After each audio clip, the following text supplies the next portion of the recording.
നമസ്കാരം. ട്രൂ സ്റ്റോറിയുടെ ആദ്യത്തെ എപ്പിസോഡാണ്. ഈ എപ്പിസോഡ് ഞാൻ നേരത്തെ ഇൻട്രോയിലും ഒരു പ്രൊമോ വീഡിയോയിലും ഒക്കെ പറഞ്ഞതുപോലെ നമ്മൾ ചെയ്യുന്നത് ഇലോൺ മസ്കിൻ്റെ ജീവിതത്തെക്കുറിച്ചാണ്. മസ്കിനെ അറിയാത്തവരായിട്ട് നാട്ടിൽ ആരെങ്കിലും ഉണ്ടാവുമെന്ന് ഞാൻ കരുതുന്നില്ല. കാരണം ഇന്ന് ലോകത്തിൻ്റെ നെറുകയിൽ നിൽക്കുന്ന ഒരു മനുഷ്യനാണ്. 500 ട്രില്യൺ ഡോളറിൻ്റെ ആസ്തിയുള്ള ഭൂമിയിൽ ജീവിച്ചിരിക്കുന്ന ഒരേ ഒരു മനുഷ്യൻ്റെ കഥ. ആ കഥയാണ് ട്രൂ സ്റ്റോറി ആദ്യത്തെ എപ്പിസോഡിലൂടെ നിങ്ങളുമായി പങ്കുവയ്ക്കാൻ ആഗ്രഹിക്കുന്നു. 1971 ജൂൺ മാസം 28 ഇന്ത്യൻ സമയം കാലത്ത് 7:30 സൗത്ത് ആഫ്രിക്കയിലെ പ്രിട്ടോറിയ നഗരത്തിൽ കനേഡിയൻ മോഡലായ മേ മസ്കിനും സൗത്ത് ആഫ്രിക്കൻ എഞ്ചിനീയറായിട്ടുള്ള ഇറോൾ മസ്കിനും ഒരു ആൺകുഞ്ഞ് ജനിക്കുന്നു. അവർ അവന് ഇലോൺ റീവ് മസ്ക് എന്ന് പേരിടുന്നു. സൗത്ത് ആഫ്രിക്കയുടെ അഡ്മിനിസ്ട്രേറ്റീവ് ക്യാപിറ്റലാണ് പ്രിട്ടോറിയ എന്ന് പറയുന്ന നഗരം. ഒരുപാട് ചരിത്ര സംഭവങ്ങൾ ഉറങ്ങിക്കിടക്കുന്ന സൗത്ത് ആഫ്രിക്കയുടെ ഫ്രീഡം ഫൈറ്റിന് വളരെ പേരുകേട്ട പ്രിട്ടോറിയ നഗരത്തിൽ പഴയ കെട്ടിടങ്ങളും ഒക്കെ നിറഞ്ഞു നിൽക്കുന്ന ഒരു അത്ഭുത നഗരമാണ് സൗത്ത് ആഫ്രിക്കയിലെ പ്രിട്ടോറിയ നഗരം. ആ നഗരത്തിലെ അത്യാവശ്യം അറിയപ്പെടുന്ന വലിയ ഒരു കുടുംബമാണ് ഇലോൺ മസ്കിൻ്റെ അച്ഛൻ്റേത്. സൗത്ത് ആഫ്രിക്കയിലെ തന്നെ അറിയപ്പെടുന്ന എഞ്ചിനീയറും അതിസമ്പന്നനുമായിരുന്ന ഇറോൾ മസ്കിന് തൻ്റെ ആദ്യത്തെ ആൺകുഞ്ഞിനെ ഒരു എഞ്ചിനീയറാക്കി മാറ്റാനായിരുന്നു ആഗ്രഹം. അങ്ങനെ ഒരു ആഗ്രഹം മനസ്സിലുള്ളപ്പോൾ തന്നെ ഇറോൾ മസ്ക് എന്ന അവൻ്റെ അച്ഛനോ മേ മസ്ക് എന്ന അവൻ്റെ അമ്മയ്ക്കോ അറിയുമായിരുന്നില്ല ഭാവിയിൽ പിന്നീട് ലോകത്തിനെ തന്നെ അടക്കി വാഴുന്ന ഒരു ബിസിനസ്മാനായി, ഒരു ശാസ്ത്രജ്ഞനായി, ഒരു എഞ്ചിനീയറായി തൻ്റെ മകൻ ഇലോൺ മസ്ക് മാറുമെന്ന് അവരൊട്ടും കരുതിയിരുന്നില്ല.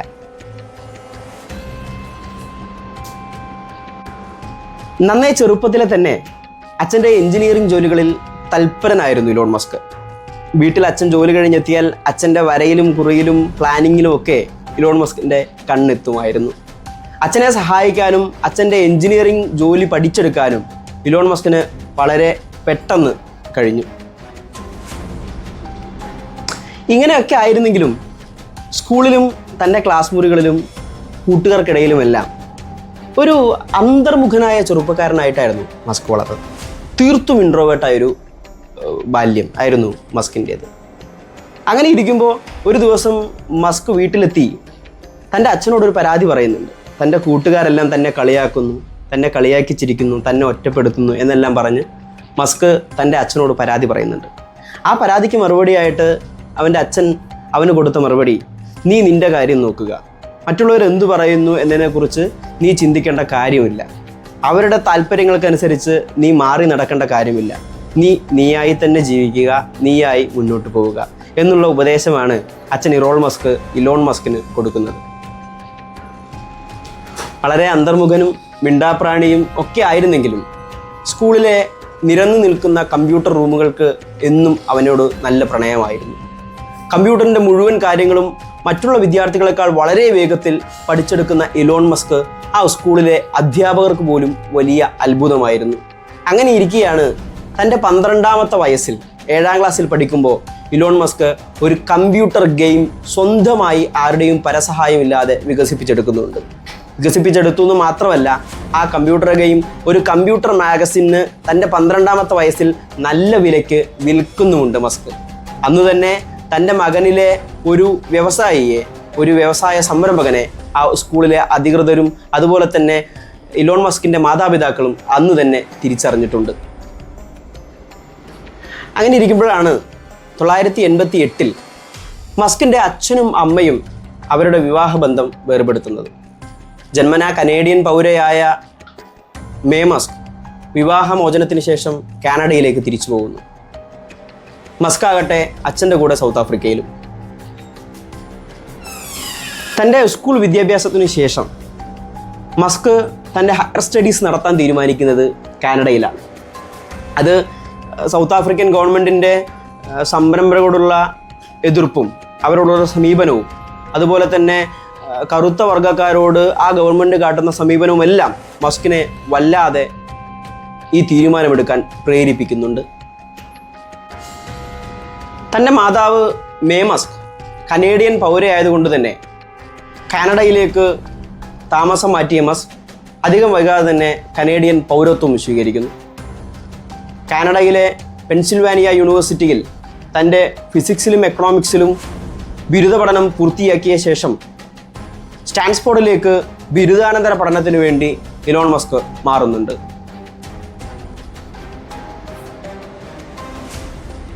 സ്റ്റാൻഫോർഡിൽ ബിരുദാനന്തര പഠനത്തിന് ജോയിൻ ചെയ്തതിന് ശേഷമാണ് മസ്കിന് ബുദ്ധന് ബോധോദയം കിട്ടിയതുപോലൊരു ബോധോദയം ഉണ്ടാകുന്നത്. ആ രാത്രികളിൽ ഹോസ്റ്റൽ മുറികളിൽ ഇരുന്ന് മസ്ക് ആലോചിച്ചത് ഇൻ്റർനെറ്റിൻ്റെയും കമ്പ്യൂട്ടറിൻ്റെയും ഒക്കെ അനന്തമായ സാധ്യതകൾ ലോകത്ത് ഉരുത്തിരിഞ്ഞു വരുന്നതിനെ പറ്റിയായിരുന്നു. പിറ്റേന്ന് യൂണിവേഴ്സിറ്റിയിലെത്തിയ മസ്ക് തൻ്റെ എക്സിറ്റ് റിക്വസ്റ്റ് കോളേജ് പ്രിൻസിപ്പലിന് കൈമാറുന്നു. 2 ദിവസം കൊണ്ട് തൻ്റെ ബിരുദ പഠനം അവസാനിപ്പിച്ച മസ്ക് 3-ാമത്തെ ദിവസം ഒരു കമ്പനി തുടങ്ങുന്നു. മസ്കിൻ്റെ ജീവിതത്തിലെ ആദ്യത്തെ ചുവടുവയ്പ്. സിപ്സ്ക്വയർ എന്ന് പേരിട്ടുന്ന കമ്പനി അന്ന് തന്നെ നിലവിൽ നിന്നിരുന്ന ക്ലാസിഫൈഡ്സ് മാർക്കറ്റിൽ വലിയ ചലനവും വിപ്ലവവും സൃഷ്ടിച്ചുകൊണ്ടാണ് മാർക്കറ്റിലേക്ക് കടന്നു വരുന്നത്. ഒരു ഓൺലൈൻ ബിസിനസ് മാപ്പായിരുന്നു മസ്കിൻ്റെ സിപ്സ്ക്വയർ എന്ന് പറയുന്ന കമ്പനിയുടെ ഉദ്ദേശം. തൻ്റെ ലോക്കൽ മാർക്കറ്റിലെ ബിസിനസ്സുകാരെയും കടകളെയും ഷോപ്പുകളെയും ഒക്കെ ബന്ധിപ്പിച്ച് ആളുകൾക്ക് വളരെ എളുപ്പത്തിൽ അവ ഓൺലൈനായി സെർച്ച് ചെയ്യാൻ പറ്റുന്ന സിപ്സ്ക്വയർ എന്ന കമ്പനി വളരെ പെട്ടെന്ന് തന്നെ മാർക്കറ്റിൽ ഇടം പിടിക്കുന്നുണ്ട്. തുടങ്ങിയിട്ട് വളരെ കുറച്ച് നാളുകളെ ആയുള്ളൂവെങ്കിലും വളരെ പെട്ടെന്ന് തന്നെ സിപ്സ്ക്വയർ എന്ന് പറയുന്ന കമ്പനിക്ക് മാർക്കറ്റ് പിടിച്ചടക്കാൻ കഴിഞ്ഞു. പിന്നീട് സിപ്സ്ക്വയർ എന്ന് പറയുന്ന കമ്പനി ഇലോൺ മസ്കിൻ്റെ കയ്യിൽ നിന്ന് കോംപാക് എന്നു പേരായ ഒരു കമ്പ്യൂട്ടർ നിർമ്മാണ കമ്പനി വലിയ തുക കൊടുത്ത് വാങ്ങിക്കുന്നുണ്ട്.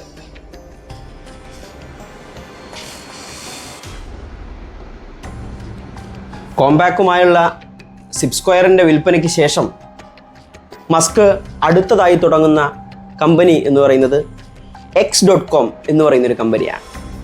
നോക്കൂ, അന്ന് ഇന്ത്യയിലും മറ്റ് രാജ്യങ്ങളിലും ഒക്കെ മനുഷ്യൻ പണം എടുക്കുന്നതിന് വേണ്ടി ബാങ്കുകളുടെ മുമ്പിൽ പാസ്ബുക്കുമായി ക്യൂ നിൽക്കുന്ന സമയത്താണ് ഇലോൺ മസ്ക് എന്ന ലോകത്തെ 50 കൊല്ലം മുന്നോട്ട് സഞ്ചരിക്കുന്ന ഒരു മനുഷ്യൻ അന്ന് X.com എന്ന് പറയുന്ന ഒരു കമ്പനിക്ക് രൂപം കൊടുക്കുന്നത്. പ്രധാനമായും ആ കമ്പനി ചെയ്തിരുന്നത് മണി ട്രാൻസാക്ഷനുകളായിരുന്നു. ഒരാൾക്ക് ഓൺലൈനായി ഒരു ബാങ്കിൽ നിന്ന് മറ്റൊരു ബാങ്കിലേക്ക് പണം അയക്കുക എന്നുള്ള മസ്കിൻ്റെ ഒരു സ്വപ്ന പദ്ധതിയായിരുന്നു X.com എന്ന് പറയുന്ന കമ്പനി യാഥാർത്ഥ്യമാക്കിയത്. വളരെ പെട്ടെന്ന് തന്നെ ജനശ്രദ്ധയും ജനപ്രീതിയും പിടിച്ചുപറ്റിയ X.com പിന്നീട് പേപാൽ എന്ന പേരിലേക്ക് മസ്ക് അതിനെ രൂപമാറ്റം വരുത്തുന്നുണ്ട്. വളരെ പെട്ടെന്ന് തന്നെ പേപാൽ ഒരു വലിയ വിഭാഗം കസ്റ്റമറെ ആകർഷിക്കുന്നതിന് വേണ്ടിയും പണം ട്രാൻസാക്ഷനുകൾ ഉൾപ്പെടെയുള്ള ഫിനാൻഷ്യൽ സർവീസുകളിലേക്ക് പേപാൽ കടക്കുകയും ചെയ്തു. അതിനുശേഷം പേപാൽ എന്ന് പറയുന്ന വലിയ കമ്പനിയെ അന്നത്തെ $1 ബില്യൺ കൊടുത്തുകൊണ്ടാണ് ഈബേ എന്ന് പറയുന്ന ഒരു ഓൺലൈൻ ഓപ്ഷൻ കമ്പനി മസ്കിൻ്റെ കയ്യിൽ നിന്ന് പേപാൽ എന്ന് പറയുന്ന കമ്പനിയെ സ്വന്തമാക്കുന്നത്.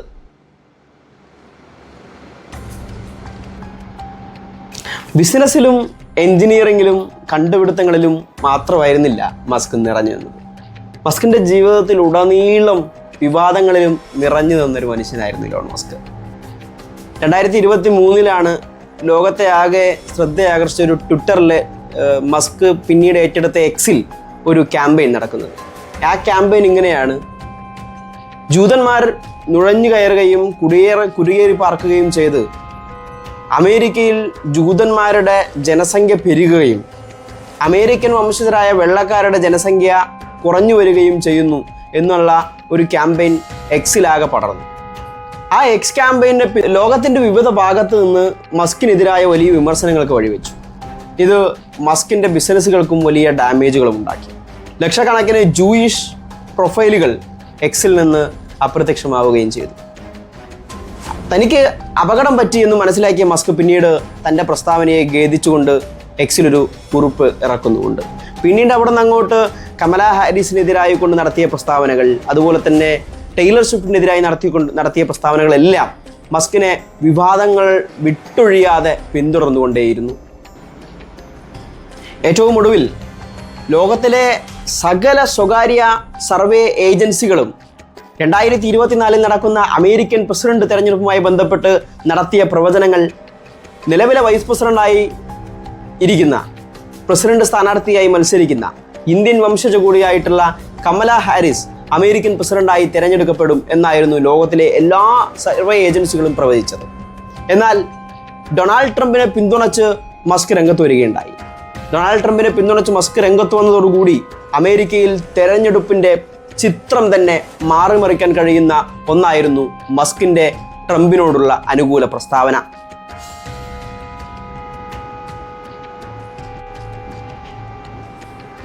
തെരഞ്ഞെടുപ്പ് സമയത്ത് അമേരിക്കയിലെ ഗോൾഫ് ക്ലബിൽ തൻ്റെ പാർട്ടി പ്രവർത്തകരെ അഭിസംബോധന ചെയ്ത് സംസാരിക്കുന്ന ട്രംപിന് നേർക്ക് ഒരു അക്രമ സംഭവം ഉണ്ടായി. ട്രംപിന് നേരെ ഒരു അക്രമി വെടിയുതിർക്കുന്നു. വെടിയുതിർത്തതിന് ശേഷം ട്രംപ് രക്ഷപ്പെടുകയുണ്ടായി. ഹോസ്പിറ്റൽ വിട്ട ട്രംപിനോടൊപ്പം മസ്കിനെയും പലയിടങ്ങളിലും അമേരിക്കൻ ജനത കണ്ടു.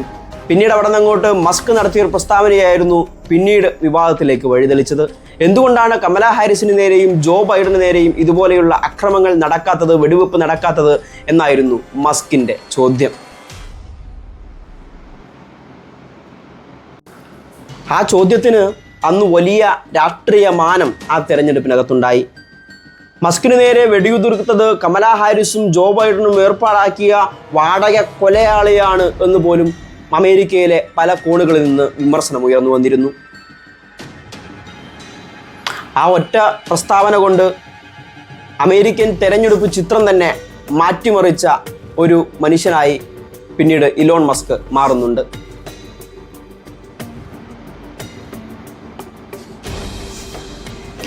വിവാദങ്ങളിൽ ഇങ്ങനെ നിറഞ്ഞു നിൽക്കുമ്പോഴും തൻ്റെ സ്വപ്നങ്ങളിലും തൻ്റെ ലക്ഷ്യബോധത്തിലും അണുവിട ചലിക്കാത്ത പ്രകൃതമായിരുന്നു മസ്കിൻ്റേത്. അതുകൊണ്ട് തന്നെയാണ് സ്പേസ് എക്സ് എന്ന് പറയുന്ന കാലിഫോർണിയ ആസ്ഥാനമായിട്ടുള്ള തൻ്റെ ബഹിരാകാശ ഗവേഷണ കമ്പനി അതിൻ്റെ വലിയ വലിയ നേട്ടങ്ങൾ കൊയ്തുകൊണ്ട് മുന്നോട്ട് പോകുന്നത്.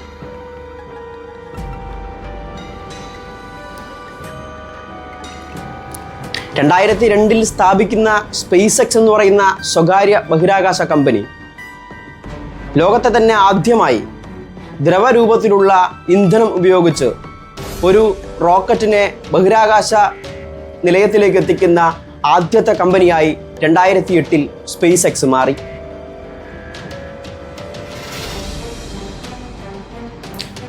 പിന്നീട് 2010 ഒരു ബഹിരാകാശ വാഹനത്തെ വിക്ഷേപിക്കുകയും അതിന് ഒരു പോറൽ പോലും ഏൽക്കാതെ, പരിക്ക് പോലും പറ്റാതെ തിരിച്ച് അതേപോലെ ഭൂമിയിലേക്ക് ഇറക്കുന്ന ആദ്യത്തെ സ്വകാര്യ ബഹിരാകാശ കമ്പനിയായി സ്പേസ് എക്സ് വളർന്നു. മസ്കിൻ്റെ ബഹിരാകാശ സ്വപ്നങ്ങളെക്കുറിച്ച് വലിയ പുച്ഛരൂപത്തിൽ കണ്ടിരുന്ന നാസ തന്നെ പിന്നീട് 2006 ബഹിരാകാശ നിലയത്തിലേക്ക് അവിടെയുള്ള ജോലിക്കാർക്കും താമസക്കാർക്കുമായി അവശ്യ സാധനങ്ങൾ എത്തിക്കുന്ന കരാറിൽ സ്പേസ് എക്സുമായി ഒപ്പിടുന്നു.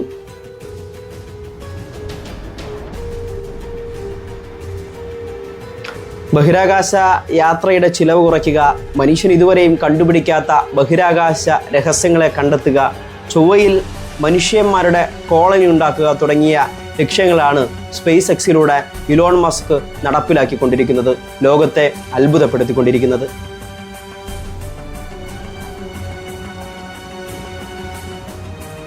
ലോകത്തിന് മുന്നിൽ വലിയ സാധ്യതകളുടെ ലോകം തുറന്നു കൊടുക്കുന്ന മസ്ക് തന്നെ പോലെയുള്ള ഒരുപാട് യങ് ഓൺട്രപ്രണേഴ്സിനെ ബിസിനസ്സിലേക്ക് വരുന്നതിനും മറ്റും സഹായിക്കുന്നുമുണ്ട്. യങ് ഓൺട്രപ്രണേഴ്സിൻ്റെ മുഖത്ത് നോക്കി മസ്ക് പറഞ്ഞ ഒരു കാര്യം ഇങ്ങനെയാണ്: the first step is to establish that something is possible, then probability will occur. ആദ്യം നിങ്ങൾ സ്ഥാപിക്കേണ്ടത് നിങ്ങൾക്കെല്ലാം കഴിയും എന്ന് നിങ്ങൾ സ്വയം വിശ്വസിക്കുകയാണ് വേണ്ടത്. അങ്ങനെ വിശ്വസിച്ചു കഴിഞ്ഞാൽ പിന്നെ അതിനുള്ള വഴികൾ, സാധ്യതകൾ നമ്മളെ തേടിയെത്തും എന്നാണ് മസ്കിൻ്റെ ലൈൻ.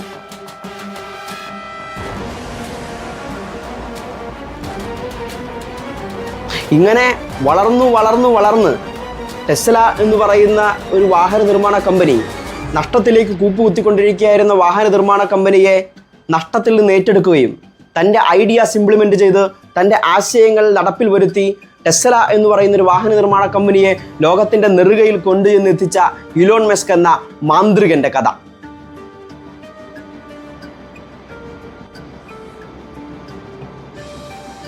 നഷ്ടത്തിൽ നിന്ന് നഷ്ടത്തിലേക്ക് കൂപ്പുകുത്തിക്കൊണ്ടിരിക്കുന്ന ലോകത്തെ സെലിബ്രിറ്റീസ് ഉൾപ്പെടെ, ലോക നേതാക്കൾ ഉൾപ്പെടെ, ലോക രാജ്യങ്ങളിലെ ഉന്നത ഉദ്യോഗസ്ഥരുൾപ്പെടെ നിരവധി ആളുകൾ ഉപയോഗിക്കുന്ന ട്വിറ്റർ എന്ന സോഷ്യൽ മീഡിയ ഹാൻഡിൽ നഷ്ടത്തിൽ നിന്ന് താൻ ഏറ്റെടുക്കുകയും പിന്നീട് അതിൻ്റെ പേര് മാറ്റി എക്സ് എന്ന് മാറ്റി സ്ഥാപിക്കുകയും ഇന്ന് ലോകത്തിലെ തന്നെ 1-ാം നമ്പർ സോഷ്യൽ മീഡിയ വെബ്സൈറ്റായി x.com മാറ്റിയ മാന്ത്രികനായ, ഇന്ന് ലോകത്താകെയുള്ള വളർന്നു വരുന്ന ബിസിനസ്സുകാരും ഓൺട്രപ്രണേഴ്സും യുവ സംരംഭകരോടുമൊക്കെ ആരാവണം എന്ന് ചോദിച്ചാൽ ഇലോൺ മസ്ക് ആകണം എന്ന് പറയാവുന്ന രൂപത്തിലേക്ക്, ലോകത്ത് ആരും എത്താത്ത ഉയരത്തിലേക്ക്, $500 ട്രില്യൺ ആസ്തിയിലേക്ക് ഇലോൺ മസ്ക് എത്തിയത് ഈ വഴികളിലൂടെയാണ്. അദ്ദേഹത്തിൻ്റെ ജീവിതവും ജീവിത കഥയും ആത്മകഥയുമെല്ലാം വളരെ ഇൻട്രസ്റ്റിംഗ് ആയ, വളരെ കൗതുകം നിറഞ്ഞ വഴികളിലൂടെ നാം നോക്കിക്കാണേണ്ടുന്ന ഒന്നാണ്. നിരവധി കാര്യങ്ങൾ തള്ളാനും ഒട്ടേറെ കാര്യങ്ങൾ കൊള്ളാനുമുള്ള മസ്കിൻ്റെ ജീവിതകഥ ലോകത്ത് ഇന്ന് വളർന്നു വരുന്ന ഏതൊരു യുവ സംരംഭകനെയും ഏതൊരു ബിസിനസ് എൻ്റർപ്രണേഴ്സിനെയും സംബന്ധിച്ചിടത്തോളം ഒഴിച്ചുകൂടാൻ പറ്റാത്ത, മാറ്റി നിർത്താനാവാത്ത ഒരു ജീവിതകഥയാണ് ഇലോൺ മസ്കിൻ്റേത്. ട്രൂ സ്റ്റോറിയുടെ ആദ്യത്തെ എപ്പിസോഡിൽ നിങ്ങൾക്ക് മുമ്പിൽ പങ്കുവച്ചത് അത്തരത്തിലൊരു മനുഷ്യൻ്റെ കഥയാണ് എന്നുള്ളതിൽ ട്രൂ സ്റ്റോറിക്ക് അഭിമാനമുണ്ട്, സന്തോഷമുണ്ട്. അടുത്ത എപ്പിസോഡുമായി കാണുന്നതുവരെ ബൈ.